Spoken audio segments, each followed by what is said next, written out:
12वां सर्ग। महाराज दशरथ की चिंता, विलाप, कैकई को फटकारना, समझाना और उससे वैसा वर न मांगने के लिए अनुरोध करना। कैकई का यह कठोर वचन सुनकर महाराज दशरथ को बड़ी चिंता हुई। वे एक मुहूर्त तक अत्यंत संताप करते रहे। उन्होंने सोचा, क्या दिन में ही यह मुझे स्वप्न दिखाई दे रहा है अथवा मेरे चित्त का मोह है, या किसी भूत ग्रह आदि के आवेश से चित्त में विकलता आ गई, या आदि व्याधि के कारण यह कोई मन का ही उपद्रव है। यही सोचते हुए उन्होंने अपने भ्रम के कारण का पता नहीं लगा। उस समय राजा को मूर्छित कर देने वाला महान दुख प्राप्त हुआ। तत्पश्चात होश में आने पर कैकई की बात को याद करके उन्होंने पुनः संताप होने लगा। जैसे किसी बाघिन को देखकर मृग व्यतीत हो जाता है, उसी प्रकार वे नरेश कैकई को देखकर पीड़ित एवं व्याकुल हो उठे। बिस्तर रहित खाली भूमि पर बैठे हुए राजा लंबी सांस खींचने लगे, मानो कोई महान विषैला सर्प किसी मंडल में मंत्रों द्वारा अवरुद्ध हो गया। राजा दशरथ रोष में भरकर अहो धिक्कार है यह कहकर पुनः मूर्छित हो गए। शोक के कारण उनकी चेतना लुप्त सी हो गई। बहुत देर के बाद जब उन्हें फिर चेतना हुआ, तब वे नरेश अत्यंत दुखी होकर कैकई को अपने तेज से दग्ध सी करते हुए क्रोधपूर्वक उससे बोले, दयाहीन दुराचारिणी कैकई, तू इस कुल का विनाश करने वाली डाइन पापिनी, बता मैंने अथवा श्री राम ने तेरा क्या बिगाड़ा है? श्री रामचंद्र तो तेरे साथ सदा सगी माता का सा बर्ताव करते आए हैं, फिर तू किस लिए उनका इस तरह अनिष्ट करने पर उतारू हो गई? मालूम होता है मैंने अपने विनाश के लिए ही तुझे अपने घर में लाकर रखा था। मैं नहीं जानता था कि तू राजकन्या के रूप में तीखे विश्वाली नागिन है। जब सारा जीव जगत श्री राम के गुणों की प्रशंसा करता है, तब मैं किस अपराध के कारण अपने उस प्यारे पुत्र का त्याग कर दूं? मैं कौशल्या और सुमित्रा को भी छोड़ सकता हूँ, राजलक्ष्मी का भी परित्याग कर सकता हूँ, परंतु अपने प्राण स्वरूप पितृभक्त श्री राम को नहीं छोड़ सकता। अपने ज्येष्ठ पुत्र श्री राम को देखते ही मेरे हृदय में परम प्रेम उमड़ आता है, परंतु जब मैं श्री राम को नहीं देखता तब मेरी चेतना नष्ट होने लगती है। संभव है सूर्य के बिना यह संसार टिक सके अथवा पानी के बिना खेती उपज सके, परंतु श्री राम के बिना मेरे शरीर में प्राण नहीं रह सकते। अतः ऐसा वर मांगने से कोई लाभ नहीं। पाप पूर्ण निश्चय वाली कैकई, तू इस निश्चय अथवा दुराग्रह को त्याग दे। यह लो, मैं तेरे पैरों पर अपना मस्तक रखता हूँ, मुझ पर प्रसन्न हो जा। पापिनी, तूने ऐसी परम क्रूरता पूर्वक बात किस लिए सोची है? यदि यह जानना चाहती है कि भरत मुझे प्रिय है या अप्रिय, तो रघुनंदन भरत के संबंध में तू पहले जो कह चुकी है वह पूर्ण हो, अर्थात तेरे प्रथम वर के अनुसार मैं भरत का राज्याभिषेक स्वीकार करता हूँ। तू पहले कहा करती थी कि श्री राम मेरे बड़े बेटे हैं, वे धर्माचरण में भी सबसे बड़े हैं, परंतु अब मालूम हुआ कि तू ऊपर से चिकनी चुपड़ी बातें किया करती थी, और वह बात तूने श्री राम से अपनी सेवा कराने के लिए ही की होगी। आज श्री राम के अभिषेक की बात सुनकर तू शोक से संतप्त हो उठी है और मुझे भी बहुत संताप दे रही है। इससे जान पड़ता है कि तू इस सूने घर में तुझ पर भूत आदि का आवेश हो गया, अतः तू परवश होकर ऐसी बात कर रही।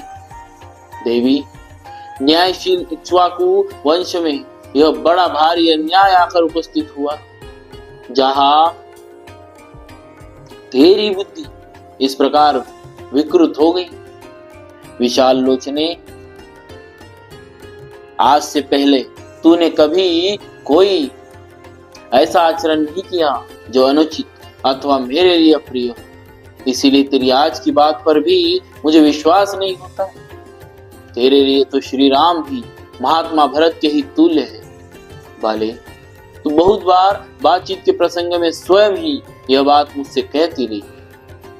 भीरू स्वभाव वाली देवी, उन्हीं धर्मात्मा और यशस्वी श्री राम का 14 वर्षों के लिए वनवास तुझे कैसे अच्छा लगता है, जो अत्यंत सुकुमार और धर्म में दृढ़ता पूर्वक मन लगाए रखने वाले, उन्हीं श्री राम को वनवास देना तुझे कैसे रुचिकर जान पड़ता है।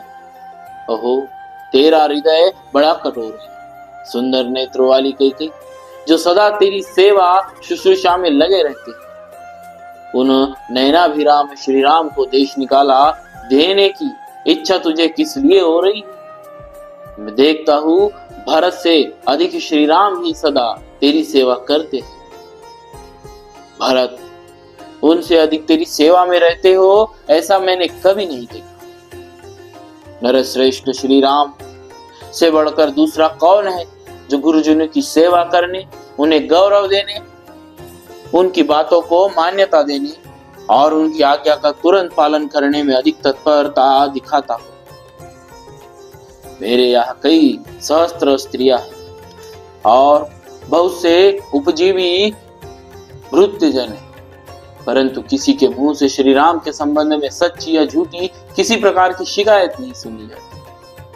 पुरुष सिंह श्री राम समस्त प्राणियों को शुद्ध हृदय से सांत्वना देते हुए प्रिय आचरणों द्वारा राज्य की समस्त प्रजाओं को अपने वश में किए रहते। वीर श्री रामचंद्र अपने सात्विक भाव से समस्त लोगों को दान के द्वारा, द्विजों को सेवा से गुरुजनों को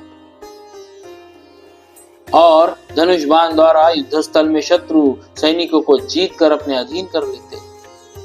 सत्य, दान, तप, त्याग, मित्रता, पवित्रता, सरलता, विद्या और गुरु शुश्रूषा, ये सभी सद्गुण श्री राम में स्थिर स्वरूप से रहते हैं। देवी, महर्षियों के समान तेजस्वी उन सीधे साधे देवतुल्य श्री राम का तू क्यों अनिष्ट करना चाहती? श्री राम सब लोगों से प्रिय बोलते हैं। उन्होंने कभी किसी को अप्रिय वचन कहा हो ऐसा मुझे याद नहीं पड़ता। ऐसे सर्वप्रिय राम से मैं तेरे लिए अप्रिय बात कैसे कहूंगा, जिसमें क्षमा, तप, त्याग, सत्य, धर्म, कृतज्ञता और समस्त जीवों के प्रति दया भरी हुई। उन श्री राम के बिना मेरी क्या गति होगी? कई मैं बूढ़ा हूं, मौत के किनारे बैठा हूं, मेरी अवस्था शोचनीय हो रही और मैं दीन भाव से तेरे सामने गिड़गिड़ा रहा। तुझे मुझ पर दया करनी चाहिए। समुद्र पर्यंत पृथ्वी पर जो कुछ मिल सकता है वह सब मैं तुझे दे दूंगा, परंतु तू ऐसे दुराग्रह में न पड़ जो मुझे मौत के मुंह में ढकेलने वाला हो। कई नंदिनी, मैं हाथ जोड़ता हूँ और तेरे पैरों पड़ता हूँ, तू श्री राम को शरण ले, जिससे यहां मुझे पाप न लगे। महाराज दशरथ इस प्रकार दुख से संतप्त होकर विलाप कर रहे थे। उनकी चेतना बार बार लुप्त हो जाती थी। उनके मस्तिष्क में चक्कर आ रहा था और वे शोक मग्न हो उस शोक सागर से शीघ्र पार होने के लिए बारंबार अनुनय विनय कर रहे थे। तो भी कई कर हृदय नहीं पिघला। वह और भी भीषण रूप धारण करके अत्यंत कठोर वाणी में उन्हें इस प्रकार उत्तर देने लगी।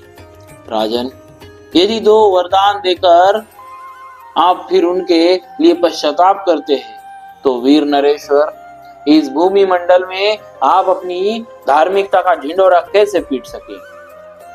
धर्म के ज्ञाता महाराज, जब बहुत से राजर्षि एकत्र होकर आपके साथ मुझे दिए हुए वरदान के विषय में बातचीत करेंगे, उस समय वह आप उन्हें क्या उत्तर देंगे?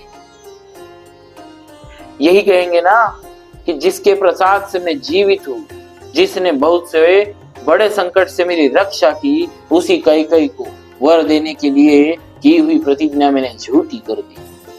महाराज, आज ही वरदान देकर यदि आप फिर उससे विपरीत बात कहेंगे तो अपने कुल के राजाओं के माथे कलंक का टीका लगाएंगे। राजा शैब्य ने ब्याज और कबूतर के झगड़े में कबूतर के प्राण बचाने की बाज और कबूतर के झगड़े में कबूतर के प्राण बचाने की प्रतिज्ञा को पूर्ण करने के लिए बाज नामक पक्षी को अपने शरीर का मांस काट कर दे दिया था। इसी तरह राजा अलर्क ने एक अंधे ब्राह्मण को अपनी दोनों नेत्रों का दान करके परम उत्तम गति प्राप्त की थी। समुद्र ने देवताओं के समक्ष अपनी नियत सीमा को न लांघने की प्रतिज्ञा की थी, सो अब तक वह उसका उल्लंघन नहीं करता। आप भी पूर्ववर्ती महापुरुषों के बर्ताव को सदा ध्यान में रखकर अपनी प्रतिज्ञा झूठी न करें। परंतु आप मेरी बात क्यों सुनेंगे दुर्बुद्धि नरेश? आप तो धर्म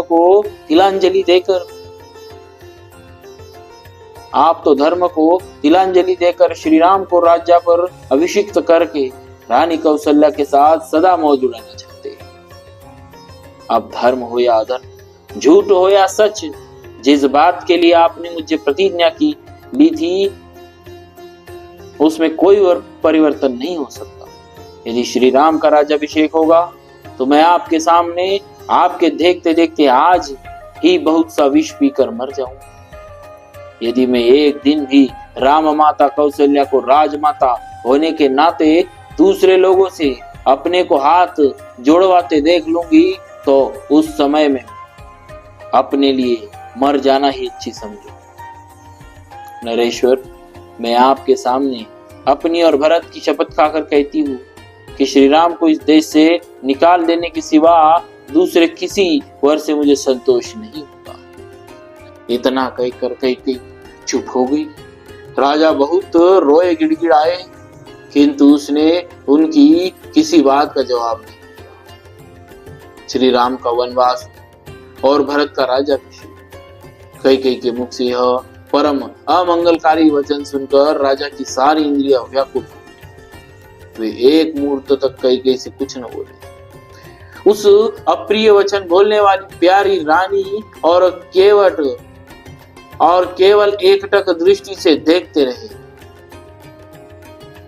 मन को अप्रिय लगने वाली कई कि वह वज्र के समान कठोर तथा दुख शोकमयी वाणी सुनकर राजा को बड़ा दुख, उनकी सुख शांति छीन गई। देवी कई के उस घोर निश्चय और किए हुए शपथ की ओर ध्यान जाते ही वे हाँ राम कहकर लंबी सांस खींचते हुए कटे वृक्ष की भांति गिर पड़े। उनकी चेतना लुप्त सी हो गई। वे उन्मादग्रस्त से प्रतीत होने लगे। उनकी प्रकृति विपरीत सी हो गई। वे रोगी से जान पड़ते थे। इस प्रकार भूपाल दशरथ मंत्र से जिसका तेज हर लिया गया हो उस सर्प के समान निश्चेष्ट हो गए। तदनंतर उन्होंने दिन और आतुर वाणी में कई से इस प्रकार कहा, तुझे अनर्थ ही अर्थ सा प्रतीत हो रहा है। किसने तुझे इसका उपदेश दिया है? जान पड़ता है तेरा चित्त किसी भूत के आवेश से दूषित हो गया है। पिशाचग्रस्त नारी की भांति मेरे सामने ऐसी बातें कहती हुई तू लज्जित क्यों नहीं होती? मुझे पहले इस बात का पता नहीं था कि तेरा यह कुलांग नौचितशील इस तरह नष्ट हो गया है। बालावस्था में जो तेरा शील था उसे इस समय मैं विपरीत सा देख रहा हूं। तुझे किस बात का भय हो गया है जो इस तरह का वर मांगती है? भरत राज्य सिंहासन पर बैठे और श्री राम वन में रहे, यही तू मांग रही है? यह बड़ा असत्य और ओछा विचार है। तू अब भी इससे विरत हो जा। क्रूर स्वभाव और पापपूर्ण विचार वाली नीच दुराचारी, यदि अपने पति का, सारे जगत का और भरत का भी प्रिय करना चाहती है तो इस दूषित संकल्प को त्याग दे। तू मुझ में या श्री राम में कौन सा दुखदायक अप्रिय बर्ताव देख रही है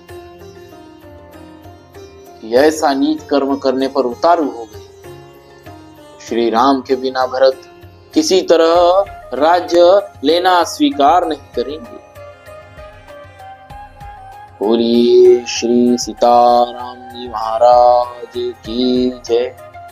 भक्तवत्सल भगवान की